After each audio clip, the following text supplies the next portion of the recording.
Today I'm making a quilt that you guys asked for, a batik quilt. This is only my second batik quilt ever, but I did come up with some tips and I'm gonna share them with you today. If you love quilting, this channel is for you, so make sure to subscribe and let's get started.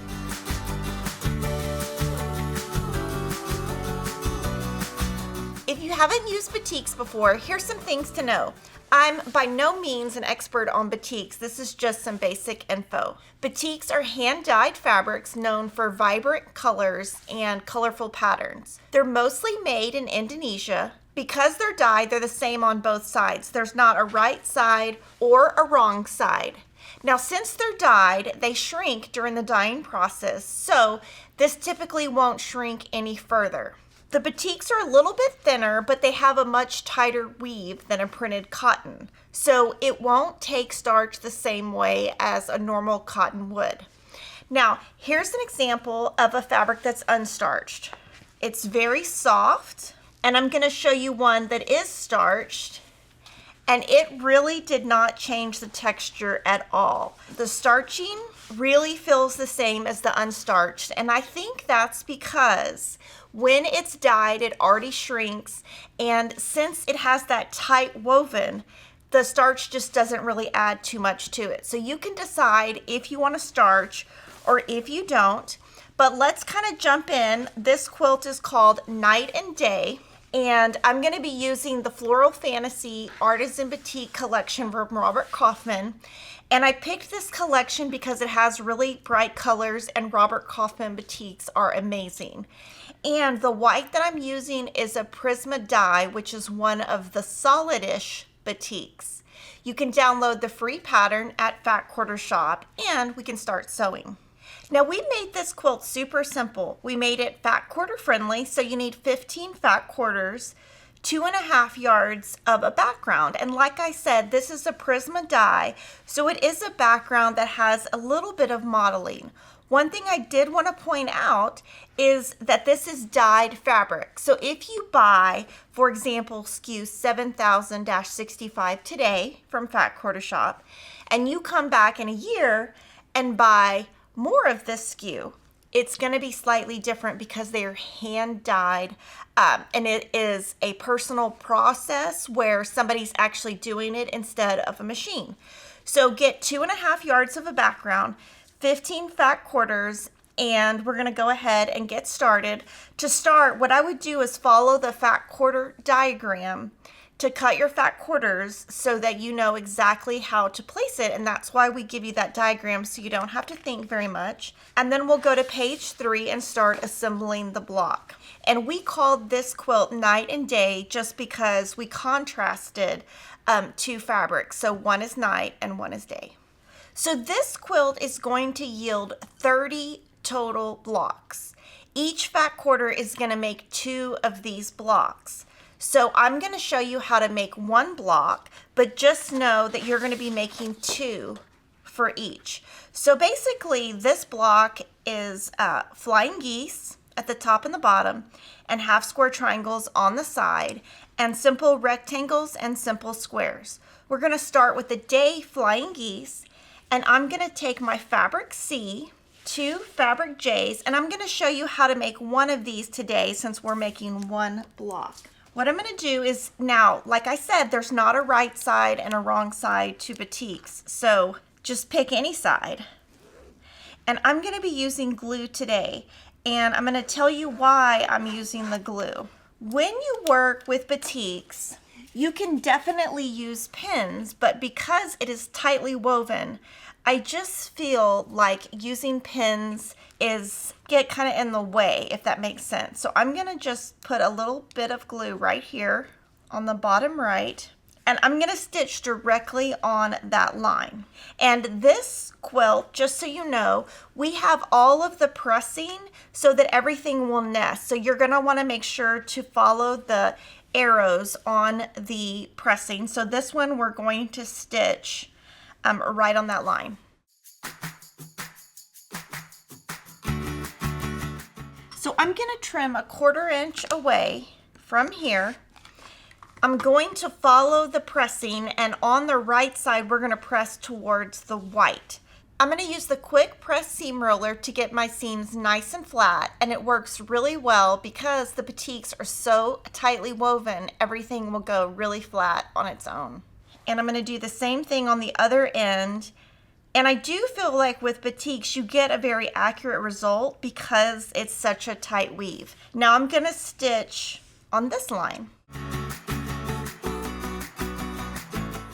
Trim a 1/4 inch away. And this time we're going to press toward the dark. And you'll notice with batiks, everything just lies really flat. Now I'm going to just leave that just like it is, and I have followed the pressing arrows just like it says. Now you're going to go to step 3, and you're going to do the same thing, except you're reversing the darks and the lights, and you're going to press slightly different directions, that way seams nest. So you're going to do the same thing for step 3 following your arrows. And for your block, you have your half square triangles. Now you're going to make 2 of these from each fat quarter, 30 total. You're going to make 2 of these from each fat quarter, 30 total. Now let's move to our half square triangles. So now we're going to make our half square triangles, and our instructions, we wrote them the traditional way, but we also let you know that you can make them using triangle paper. So you would use H250, which is 2.5 inches finished. That's noted on the pattern. And if you do that, it's going to look like this. You put your fabrics together and you stitch on the line and cut apart. I show this method on the channel all the time, so I'm sure all of you know how to do it. Just remember, batiks have no right or wrong side, so that takes a step out of thinking about that. Now, if you want to do the traditional method, that's what I'm going to show you today, and you're going to be making 8 from each fat quarter, but for each block, you only need 4 for each fat quarter. You're going to get 2 from each set. So what I'm going to show you today is how to make these using the traditional method. So what I'm going to do is I'm going to draw a line in the very center. And if you draw a line on the lighter side, that's actually really easy. From there, I'm going to draw a line 1/4 inch away on both sides. And you'll notice that when your fabrics are together, they don't move, they don't shift like cotton would. Everything kind of stays together. So I found that when working with batiks, you really didn't need to use pins as often, including when you put your block together. So from here, what we're going to do is go to the sewing machine and stitch on the 2 outside lines.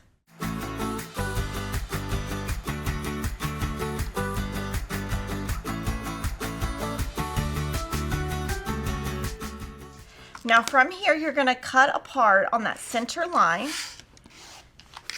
And like I said, that's going to give you 4 half square triangles, and you're going to need to make 8, but since we're only making 1 block, we're making 4.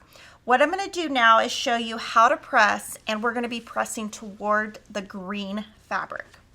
So when I'm pressing at home, I usually put a white fabric down just so I don't ruin my ironing board. And I'm going to set the seam, press toward the green. And you'll notice when you're pressing, your fabric sometimes will stretch when you have a cotton print.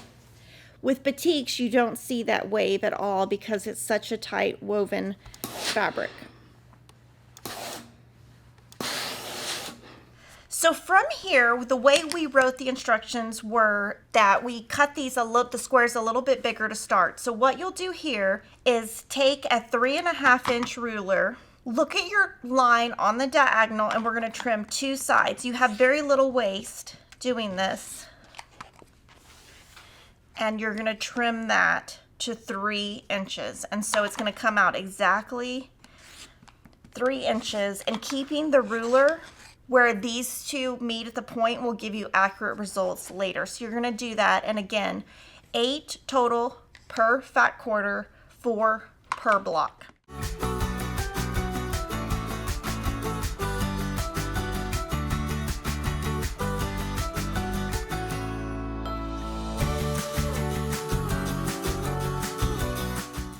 So now we're going to take the units we made and we're going to start building our block. And I'm going to lay out the entire block, and you're going to have a day at the top and night at the bottom. So you've got your day flying geese, which is your lighter, and your night flying geese, which is your darker. You've got light squares here and dark squares here. And then you're just going to follow, this is going to be dark and this is going to be light. And what I'm going to do is I'm just going to assemble the block. We're just going to sew straight down this line, and I am going to pin. So I'll put these right sides together. And to be honest, your fabric really does not move much. So if you don't love to pin, this is probably one of those quilts that you can get away with not pinning. And then I'm going to sew straight down with a 1/4 inch seam. So before I was using an open toe foot. Now we're going to switch to a 1/4 inch foot.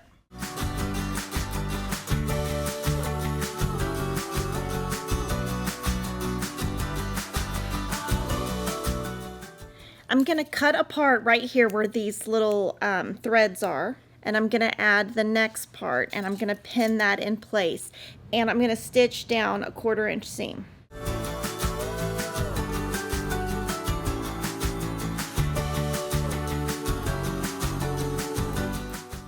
And you'll notice I'm exactly a 1/4 inch away, and that I achieved by trimming down and keeping the diagonal on my half square triangles.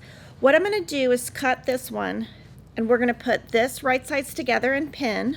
And then I'm going to put these together. And then at the same time, I'm going to sew these using a 1/4 inch seam. Some people like to sew where they can see this on top so that they can hit that seam.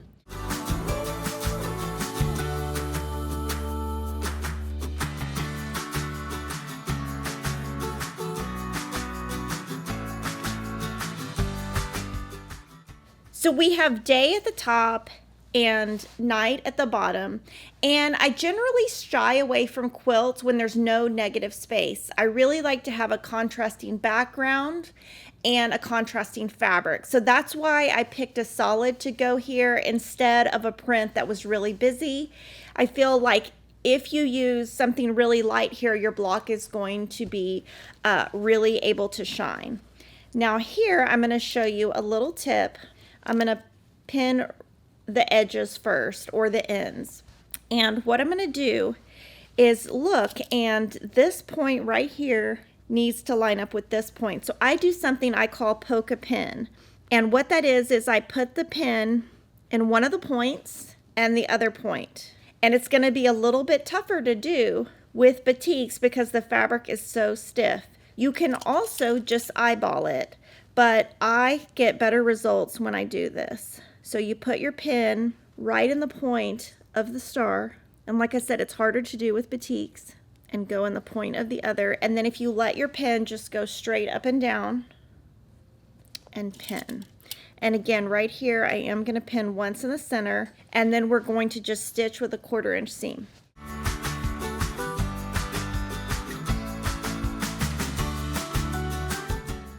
Now here, I'm going to hope that these 2 points line up. I'm going to set my seam, press one direction, and my seams line up. So that's great. The only thing pressed open we're going to do here is this middle seam. And the reason we're going to do that is for when all of your blocks get joined together, it's just going to make it a little bit easier. Now you'll notice with batiks, everything is nice and flat. You're going to have very little fraying. So if you don't like when fabrics fray, batiks is the way to go.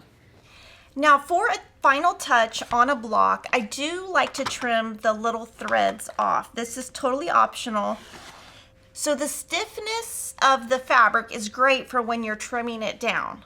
But it's not as great when it doesn't move as much when you're working with the cotton print. So it's something you'll just have to get used to, because working with batiks is a little bit harder than working with cottons because it's less forgiving in its stretchability.